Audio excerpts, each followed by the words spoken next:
the caddy, the hard drive caddy, that's the component that holds the hard drive for your computer in place inside the desktop. So here they are located. You have it here.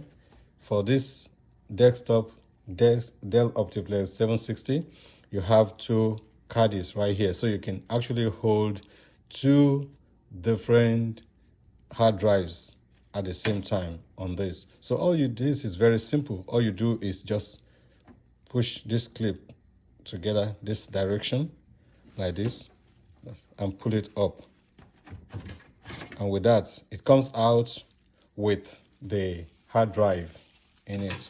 So this one does not have hard drive now. Okay, so that's how to remove the hard drive caddy.